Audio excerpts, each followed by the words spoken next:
Yes, yes.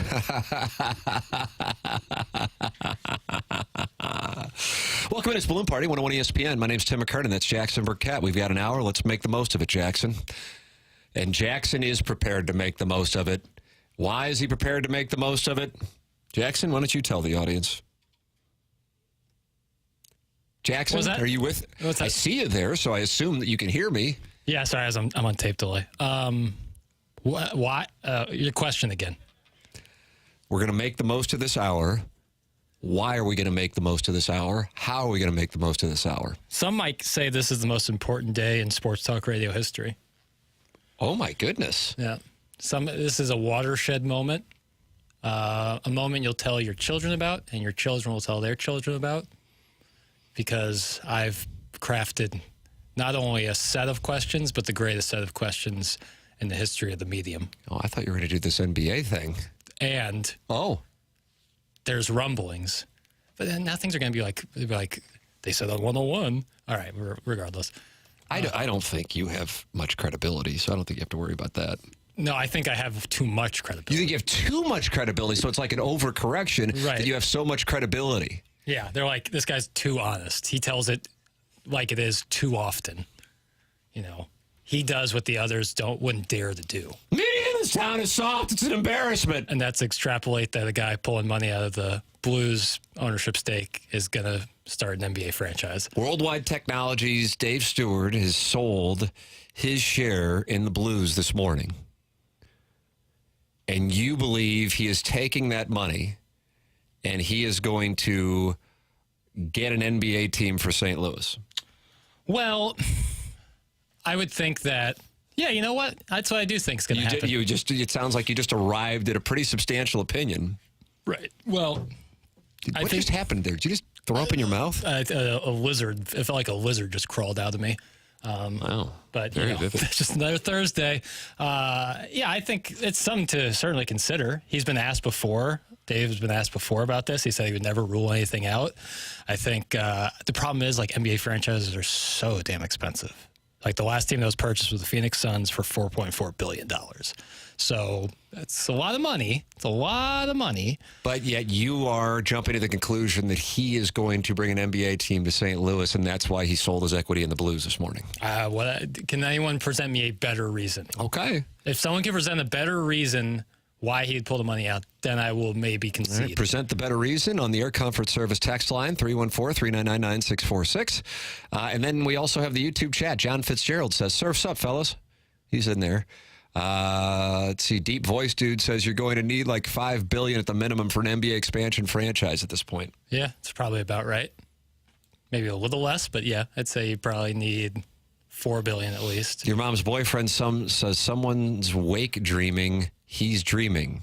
Someone wake Jackson. Oh, someone wake Jackson. He's dreaming. That's from your mom's boyfriend. It would be a pinch me moment if that were to happen. What if we got news today, this afternoon, that this is actually happening and St. Louis is getting an NBA team? I would weep. Would you really? Mm-hmm. Yeah, tears of joy. Yeah. Yep. That would be, because it's always been what I wanted. What I want more than anything is St. Louis to have an NBA franchise. More than anything? Yeah. More than anything? I'm trying to think. World peace? I don't know. World peace and then NBA in St. Louis number 2. Okay. So I don't think the former is going to happen, and the latter is probably much more likely. And if that were to happen, yeah, I would be extremely emotional. It would be like the coolest day ever. It would be. I bet the fast lane would bring you in right away. No, they wouldn't. They would be like, oh, this is great for Jackson, and then they wouldn't put me on. Just using me for clout. I see you, Rivers. So they're clout chasing by having you on? No, they don't have me on. That's the thing. Oh. Is that like they just use me as like a verbal prop. And it's getting it's wearing a bit thin is what I'd say. Jackson Burkett will weep, and I would weep too. It's from the 618. Nice. How about that? Yes. 618, absolutely.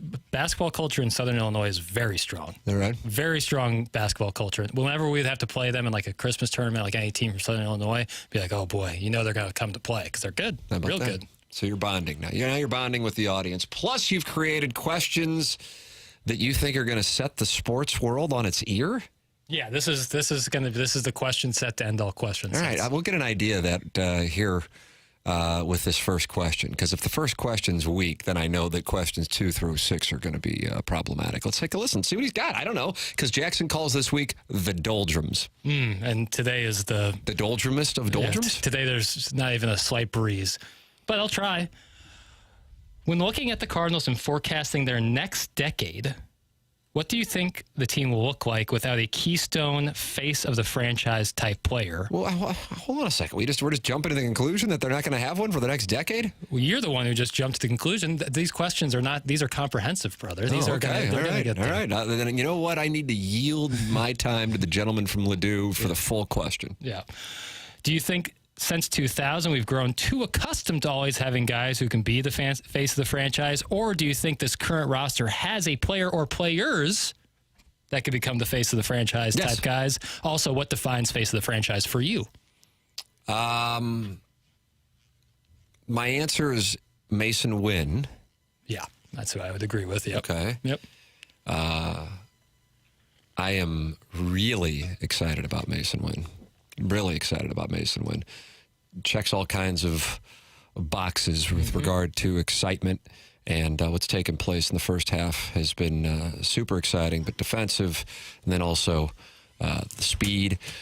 But as far as a defining face of the franchise, I feel like one of the things that usually comes with it, and obviously there are exceptions because nobody would say Dan Marino wasn't the face of the Miami Dolphins for 16, 17 years, but he never won a Super Bowl. Are championships. At the very least, though, being in the mix for championships. Sure. So Marino was in the mix for championships. He just didn't get one. I think his rookie year, they went to the Super Bowl and lost Washington. So that's a face of the franchise trait, but there are plenty of teams that have guys who are associated as face of the franchises, but they're not necessarily champions. And so that always becomes kind of the thing toward the end of a player's career. I know you remember Ray Bork in 2001 with the Avalanche. Right. Ice hockey player. He did win a championship in 2002. 01. 01. With the Avs? That's right. Yeah, I mean, as a matter of fact, I just said these things like probably 8 seconds ago. Well, you know, I have on tape delay. And the Blues were one of his victims. Oh, rats. I may have I was in the building when Joe Sakic overtime wrapped up that series, but and I saw this thing, I think it was on TikTok a couple months ago. May have mentioned it here, may have not. I don't know. And he said that series with the Blues was one of the best playoff series he ever played in. Oh, nice. And yet it was a 5-game, looking on the surface like it was a quick, fast, in a hurry. And again, it was in the sense that it was 4-1. But I think 3 or 4 of the games went to overtime. Yeah, there are playoff series like that where it might be over in 4 or 5 games, but they're all dogfights. I'm telling you, I mean, the Cardinals Diamondbacks in 2001 when the Diamondbacks beat the Yankees in a very famous World Series is a series that I hold on to. Like a lot of Cardinal fans and probably Phillies fans for that matter talk about the 2011 as they should. I'm not dismissing it. It was a great series, that best of 5. And they had that culminate with the Halladay Chris Carpenter Game 5. But one that I think doesn't get as much attention that is one of my all-time favorites since 2000, might be my favorite, even though the Cardinals came up short, was against the Diamondbacks in 2001. And truly believing, and I think everybody on those two teams felt like whoever won that series was going to the World Series, good chance they would be facing the Yankees and everything that was going on with the backdrop of September 11th being less than 7 weeks from the time of the start of that World Series. But that was a hell of a World Series. And somehow one day on TMA, we had Kurt Schilling on. I mean, super random for a show that essentially has had Gabe on for the last decade as our only guest. Shout out to the Colonel. Yep. And Schilling was on, and I asked him about that series because you know what? I'm glad you asked about that. That's one of the best series I've ever played in. And I'm like, that's a guy who famously pitched in the bloody sock at Yankee Stadium in a series they were down 3-0 and came back to win. Much less he was part of the 93 Phillies, you know, which featured the Joe Carter walk-off home run. Granted, he was on the short end of the stick of it. And, of course, the 2001 World Series. So, yeah, there are series that are like that. How did we get on the topic? Well, Jackson asked about face of the franchise, and I feel like you can have a guy who becomes a face of a franchise even if they're not successful. So like Ernie Banks was a face of the Cubs franchise. Ron Santo was a face of the Cubs franchise, but obviously they didn't win world championships. So, yeah. Yeah, I'm with that. Trying to think locally, some guys over the last 20. Probably A.J. McKernan. He's the face of the city. If I'm not available. And trying to think like Cardinals, it's easy because you had Waino, Yadi, and Pujols there for Championship. And all like Yadi and Waino after Pujols left for Champ is here. John Cena. Think about that. Yeah, John Cena. Nice. Maybe I don't have it today. Trying to think. Blues-wise, like in the mid-2000s, who would have been like the Blues face of the franchise? Mid-2000s was kind of a dark time, but certainly the 2000 President's Trophy team, that 2001 team that lost to Bork in the Avalanche, I mean, you immediately go to... Pronger. 44 is certainly one. Number 2. Al McInnes. God, I kind of thought we were going to have a Jackson attempts to pronounce Hockey Hall of Famers You got two moment more, there. you might get it. Okay. Number 7. Pat Maroon. Not a part of the 2001 Blues. Probably was like 8. Oatsy? Manny Legacy? Brad Boys. 2001. When did Hully shut it down? Keith Kachuk. Oh, Walter. That's right. Yeah. Pavel Demitra. Pavel Buchnevich. Number 38. A beloved, the late, great Pavel Demitra. And your favorite player, and you always say the best goal you've ever seen play for the Blues, Roman Turek. Pay attention. That's right. So, faces of the franchise, absolutely. But didn't win a chalice. Yeah. And there's faces of it. Brett Hull didn't win a chalice here. Yeah. Still face of the franchise. Yeah, absolutely. Hey, listen, I think Mason Wynn could absolutely be that. And I think Jordan Walker, if things pan out even 85% of what they could be, I think he could be right up there as well. All right, fair enough. You got 2 guys who won't be free agents till like 2030. That'd be great. Jackson, number 27, Bryce Salvador. That's from the 314. Trey Mason wore 27 when he played for the Rams. And ran for 400 yards against Missouri in the HB SEC dive. championship game. HB dive is the play they ran. And Tiger Woods started out at the Open 1 under par, but he has fallen off since. Was he now 1 over? He's 2 over. As a matter of fact, your leader is Justin Thomas at the Open as the players are still out there. And they'll be playing. They can play over there until like 11 o'clock. The sun stays out until like 10 o'clock over there. Yeah. Full moon on Saturday. And you're saying that's going to allow for werewolves. I'm just saying, Your mom's boyfriend says, I don't think Jackson's Ambien's worn off yet. Are you in an Ambien haze? Did No. you wake up at 2 and go, you know what, I'm going to have another one? No, wrong pill that starts with A. Oh, is that right? Yeah. Raw season. Raw season. Yep. 10 sweet little Jackson's milligrams. all pumped up this morning, and he's got great questions. Ladies and gentlemen, you're listening to Balloon Party. It's 101 ESPN.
Welcome back to Balloon Party 101 ESPN.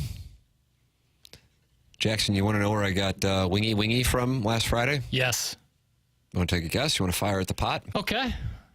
Three Kings. It's a good guess, but it's not the answer. Obies. Great guess, not the answer. The Chalice was there last night, though, with Matthew Tkachuk. Yep, as it should be. Wingy. Siblings. I'm going to count that at Helen Fitzgerald. Helen Fitzgerald. Part of the family. Yeah. Well, you can hang with Jamie Rivers, 101 ESPN, and Stella Artois this evening from 6 p.m. to 8 p.m. at Helen Fitzgerald's. How about that? That sounds great. How come you're not involved? When Jamie makes an appearance, I think you're there. I'm like Mr. Afterthought.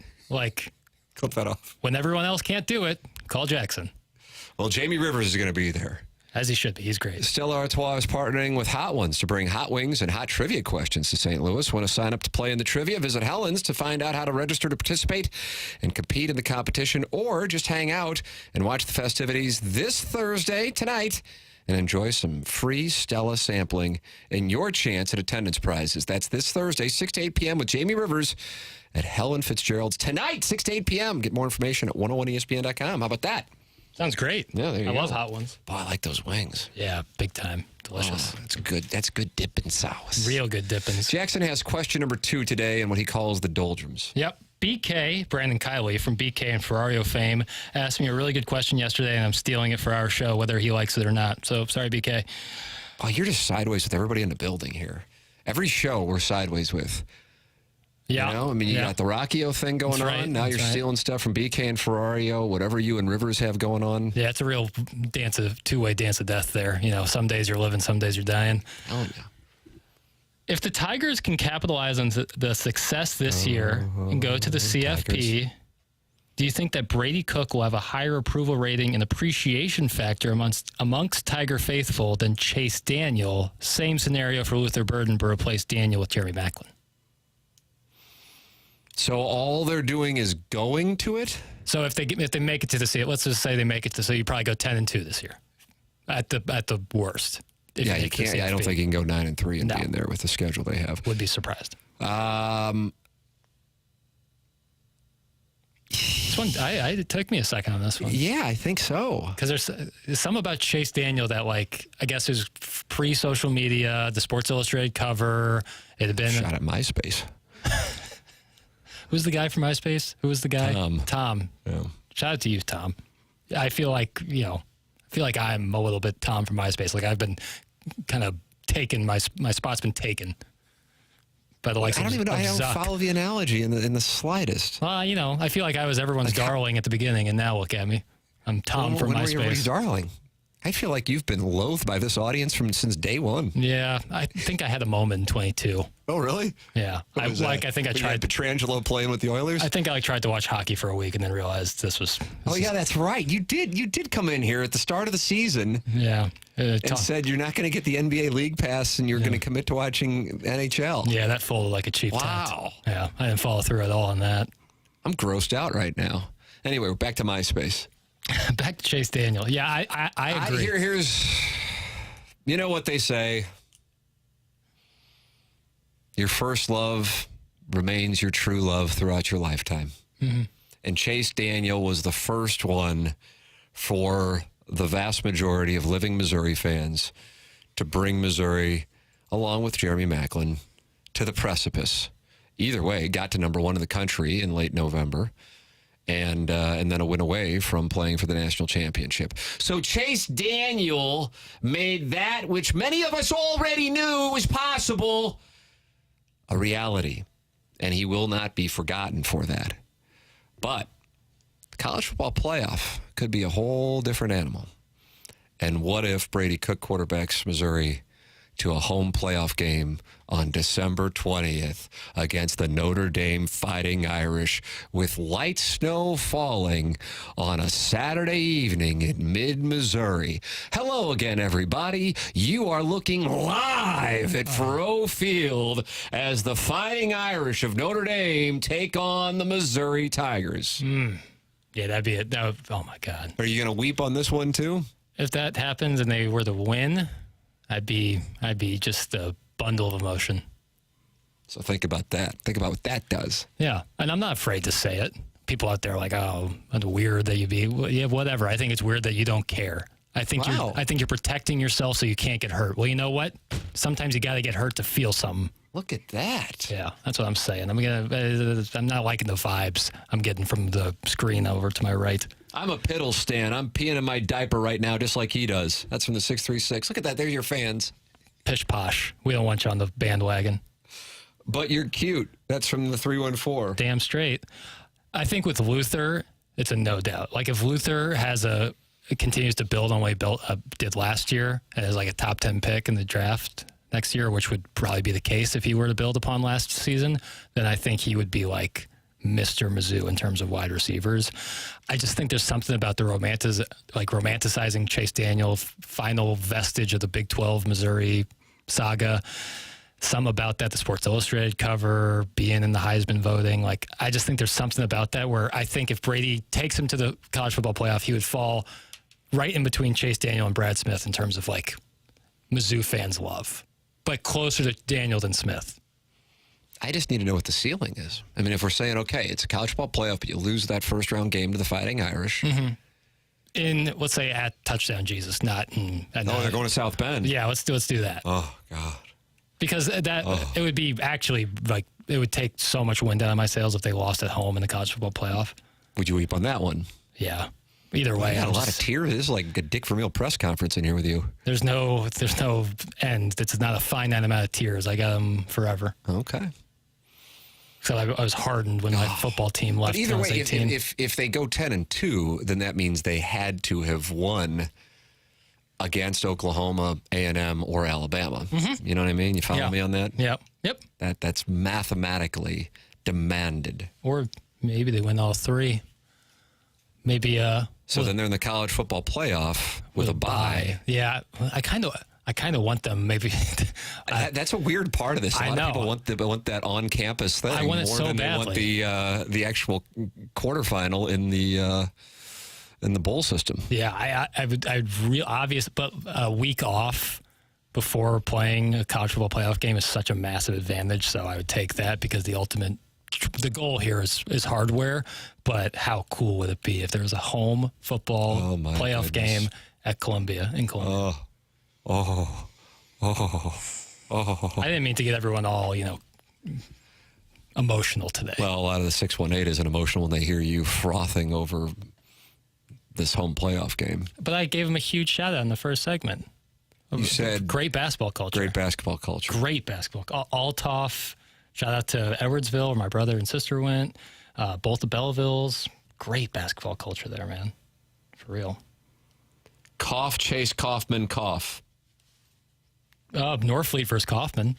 This Brett Norfleet could be a rising star. I agree with you on that. That's a nice take. Keep that name in your head right now as we're just a little more than a month away from football season getting underway, like 41 days or something. So, yeah, Mizzou wins. Cool. Mizzou has 9 wins. Cool. Mizzou has 6 wins. Cool. Mizzou goes winless. Cool. See, this is what I'm saying. No, what's the problem? This is what people who act like, oh, you're making too big of a deal about it. You care too much. No, you don't care enough, Well, you can't care shame people. No, I can't, but What if the guy's not a... That's fine. The lady, probably a lady. What if the lady's not a Missouri fan? That's fine, but being a passionate sports fan or sports otherwise, just a fan of something is cool. Being passionate about something is cool. What is not cool is being indifferent about everything. But what if they're not a Missouri fan? That's they're a fan of ILL. This is just in principle. They don't care. This is just in principle. This isn't about Missouri or Illinois. Probably, if Illinois goes 7-5 this year, you're not going to be moved one way or the other. No, but I would never shame somebody for being super into it.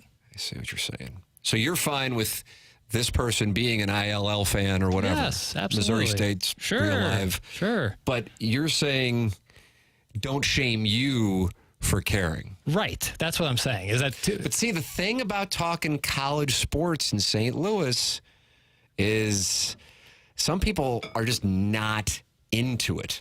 And that's different on the other side of the state. Mm-hmm. It's different on the other side of the state. It's more of a college sports market than St. Louis is. Kansas City is, I'm talking. Yes. Yeah. I see where you're coming from. My background for that is because of the Big 12 with KU, K-State, Missouri all being in the same conference and many of the alums and students living in the same region, it built it up and made it a year-round thing. And with St. Louis University in Illinois and Missouri being in different conferences and only two of them having football teams, and for the most part, over the last number of decades, neither one of the football teams being particularly great, it has, and not playing each other, it's kind of made it tepid. Yeah. In comparison to Kansas City. I get that. Meanwhile, the other SEC schools, whether they have big markets in their state or not, it's college sports year-round.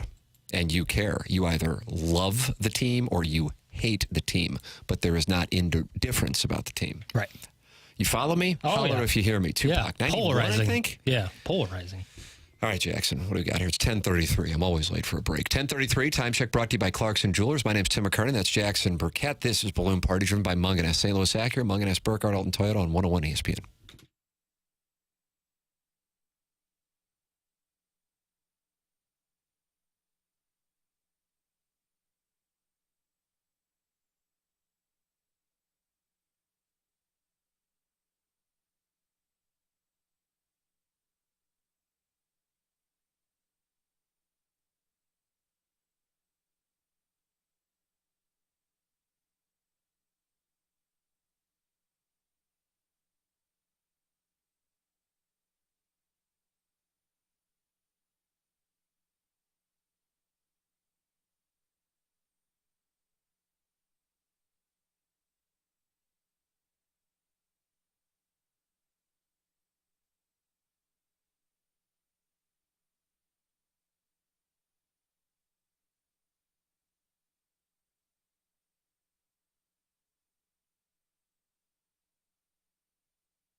This is Action Jackson, Sports Center Update. That's driven by Johnny Londoff Chevrolet and Johnny Londoff Autoplex. Today is the final day of the All-Star break as the Cardinals get back in action tomorrow in Atlanta, taking on the Braves. 6:20 first pitch.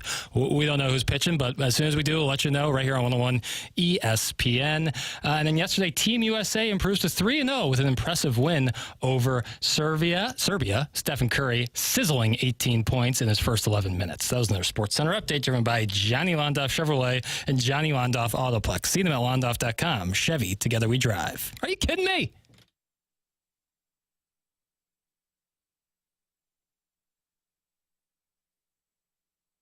Back, Balloon Party 101 ESPN. Tim McKernan, Jackson Burkett with you on the program. And Jackson is in the midst of what I think is a pretty good little piddles. What is this called today? Oh, I haven't even said the name of it. So I asked Doug Vaughn today. I said, hey, Doug, throw out a year in the 1970s so I could pick a movie to make my title about. Oh, nice. And he said 73. So I did 73 Oscars, which, of course, be 72 movies. Mm-hmm. Godfather. So for this one, I titled it Leave the Gun, Take the Piddles. Nice. Very nice. So leave the gun, take the piddles. I like the questions. Thank you. So far, what do we got? I have some fun ones in here. I'll be the judge of that. If you could add one Cardinal from the last decade to this current team, who would it be? I need the player and the year you're plucking them from. I think there's a right answer to this, by the way.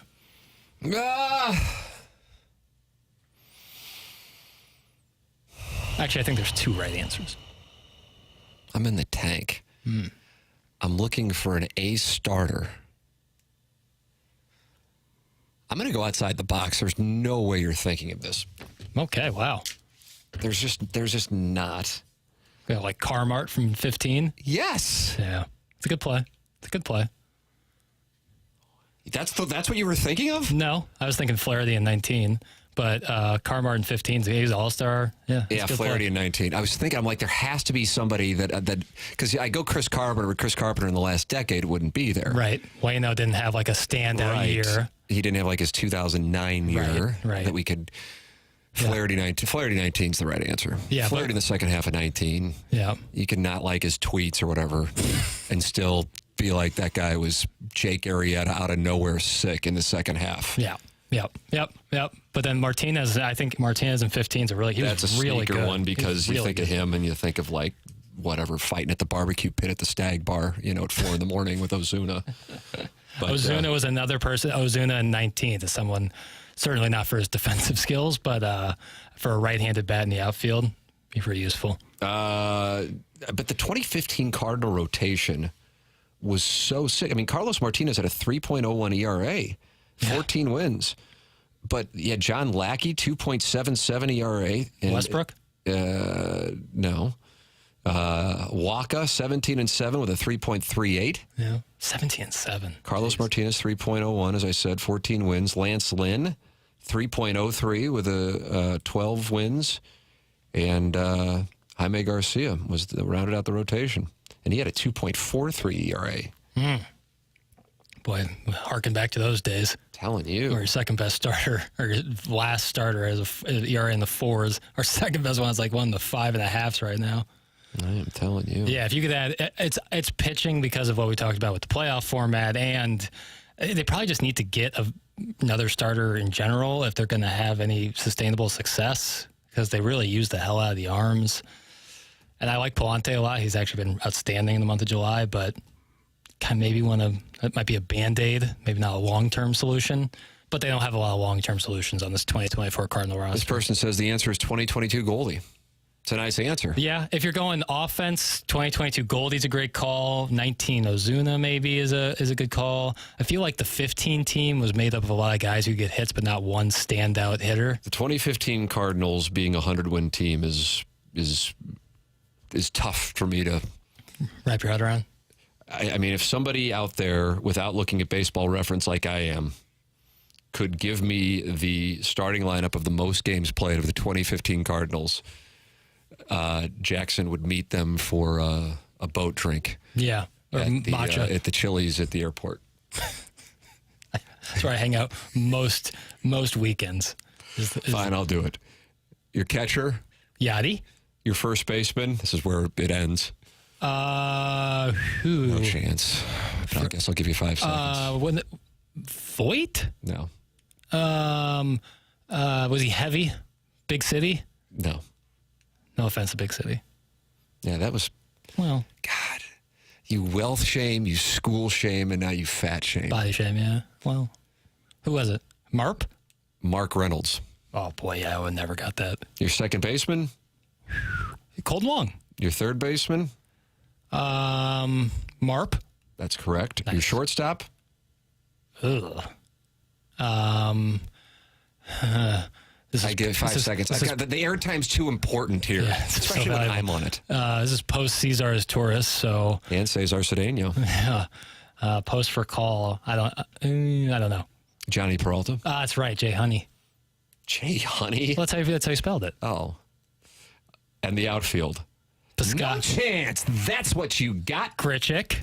This is the baseball reference because I think it did start Pham, Grichuk, Piscotty in game 1 against the Cubs. Yeah, right. John Lester on the mound against his friend John Lackey. But that was a playoff, so But this is the baseball reference. Most games started in the positions. Hayward. That's correct. Oh my God! If you get this, there's just no way. Hayward There's no way. Grichuk? I'm operating at 100% certainty. Hayward Grichuk. Not on there. Okay. Yeah, so you didn't get it. Okay. Well, I got Hayward. I feel pretty good about that. Well, you got to get one of them. Yeah, I nailed it. Okay, that's not what I was talking about. Holiday Oh, that's right, Matt. and Peter Borges. Oh yeah, Borges. That was my Did they get him from the Angels or send him to the Angels? got him from the Angels. That's right. Okay. D. Freeze. That's right. Yeah. All right. Yeah, I would never got there. Mark Reynolds. That's who out there. Randy Carrick really got it, but I wouldn't have. How about that? That's pretty good. I like that. I like time traveling to baseball reference. Yeah. But yeah, there's no like standout hitter there. But here's my overarching part. I gave you that rotation and their stats, and you go, holy crap. Mm-hmm. How'd that team not do more with that kind of rotation? Well, then I gave you the lineup. Right. So there you go. 2022 Goldie, I think, is the silver medalist. I think Flaherty 19 is one. And I think if I can allow this conversation to morph into a take. You know how fond I am of people finding out their takes. While live on the air. Yeah, preferably, honestly. Yeah, I mean, that's kind of in a utopian society, the opinion would be honest. But in our current grifting culture, Yeah. just say whatever and cash your checks. But I think that might be why Cardinal fans, and maybe I'm wrong, I think that might be why Cardinal fans go, okay, yeah, they went and won 100 games in 15, and yeah, they went to the NLCS in 19, but the reality is they really haven't been a great team, even though you sit there and go, well, they won 100 games. How can you not be a great team and won 100 games? But they didn't have, like, that side of the team just was not it in 2015. That's why I remember going, God, that's a 100-win team. That's like the 1985 Cardinals and the 2004 Cardinals and the 2005 Cardinals. I feel like the 85 Cardinals, 2004 Cardinals, 2005 Cardinals would, skull pound the 2015 Cardinals. Mm-hmm. So when they lost to the Cubs, I wasn't like, what, a 100-win team? Just like, yeah, I guess they were a 100-win team, but I never really felt like they were a 100-win team you hold in high esteem when you get one of those things. Yeah, especially nowadays. Yeah. Like, again, as strange as this sounds, as almost counterintuitive as it sounds, at this point in the season, it's pretty obvious mathematically. But if the 2024 Cardinals would have won 100 games, I would have been floored. And again, mathematically, I guess they could. I think they have to run the table. But the 2024 Cardinals won the World Series. Even now, I would say, yeah, it could happen. We've learned our lessons from not just recent history, but the recent Cardinal championship teams in 2006 and 2011. So that kind of speaks to the tournament nature of it. Yeah. But I still hold in high esteem a 100-win team, and that 2015 team just didn't strike me as a great team. Yeah. Like other 100-win teams. Got to be a great team to win 100 games, but not like what you think of in St. Louis baseball lore is a 100-win team. I think those are in a different In other words, if you were to say rank the 85 Cardinals, the 2004 Cardinals, the 2005 Cardinals, the 2015 Cardinals, I can't imagine anybody would put the 2015 Cardinals anywhere but fourth. Right. You know what I mean? Yeah, you're right. That's a nice reference point. And so then along the lines with the 2019 team, I don't think too many people would say, yeah, that was a great team, but they got to the NLCS. Right. So so therefore, if you look at the last 10 Cardinal seasons, you're not necessarily feeling like you've seen a great team, even though if you're the Cardinals and you want to argue the other side of it, you'd go, well, we won 100 games in 15, we went to the NLCS in 19, and we went to the playoffs in 2021 and 2022. But you didn't win anything in 2021 and 22. Right. And that might be more of a reflection on how good they've been over the past since the start of the 21st century. You have a large sample size to compare and contrast. Right. Yeah. So I think that plays a role in it because we've seen so many great Cardinal teams here since 2000. And if you want to include the 96 team, but I don't think that was a particularly great team, but they were a win away from the World Series. That when you got something that's special and when it's not. Yeah. The difference in 2024 is you don't necessarily have to be special to get to the World Series. That's what's changed, and that's what I'm trying to reason out as a baseball fan and then somebody who's doing multiple shows. Your thoughts are welcome on the topic. 314-399-9646, Air Comfort Service text line. This is Balloon Party, 101 ESPN.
Welcome back to Balloon Party 101 ESPN. My name's Tim McKernan. That's Jackson Burkett. Jackson, here's the deal. It's 10:54. We've got 6 minutes.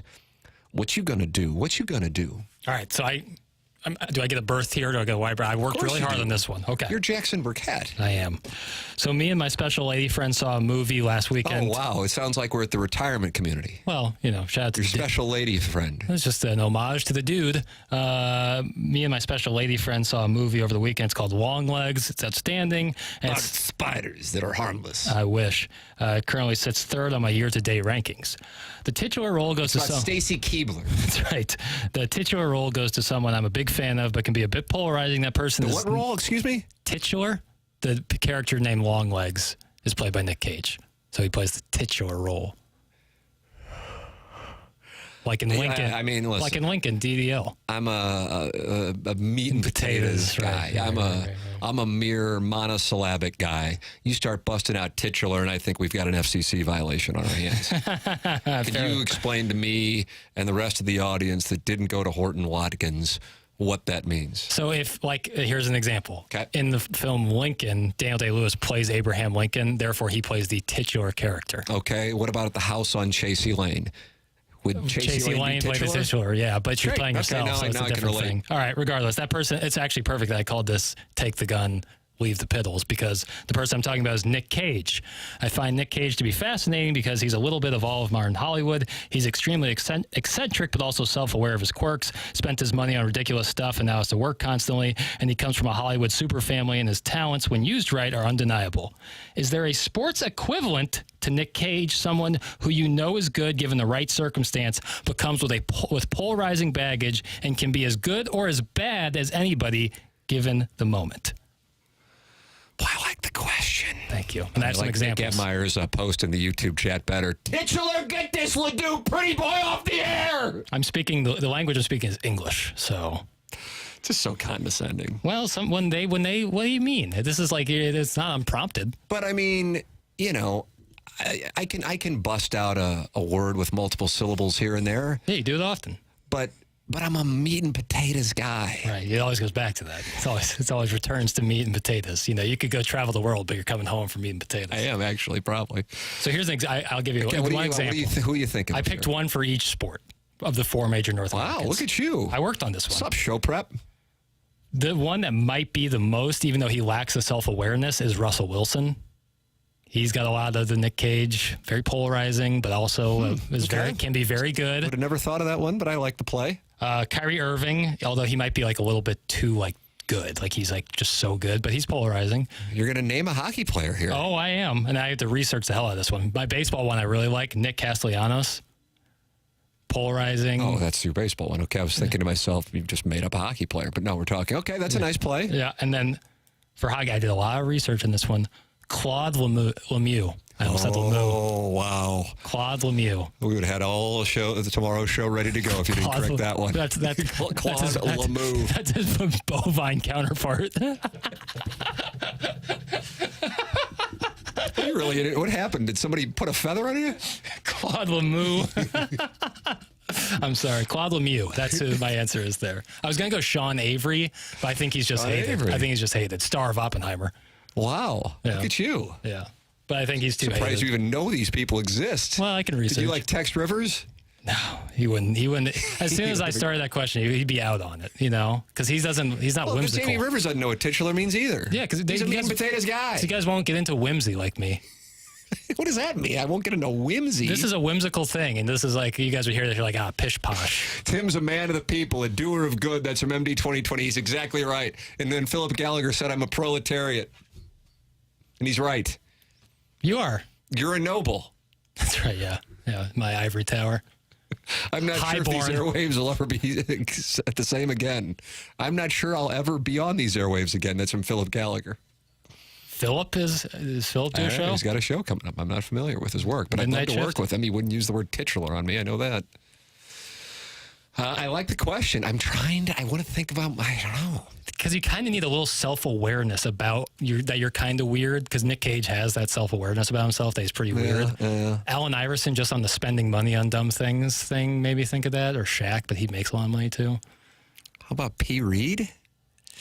I think he's just disliked. Like, there's a big hive of people who love Nick Cage. Like, I don't think P. Reed has that. And if they are... My dad likes P. Reed. Does he? But does he have, like, friends? What about Mickelson?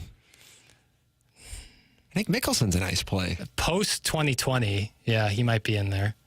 And now it's like he's back, and it's great, because I don't think he should have been like... No, I don't think... Wasn't that just, like, awful? He got vilified for... And then everyone... Like, he got vilified. I'm telling you, I still don't think he thought he was on the record. I agree. He got You agree with me on that? Yeah. Why would he say... Like, because he's a measured guy. Like, he doesn't do... He's an intelligent, measured, calculated person. And I don't think he would just go off...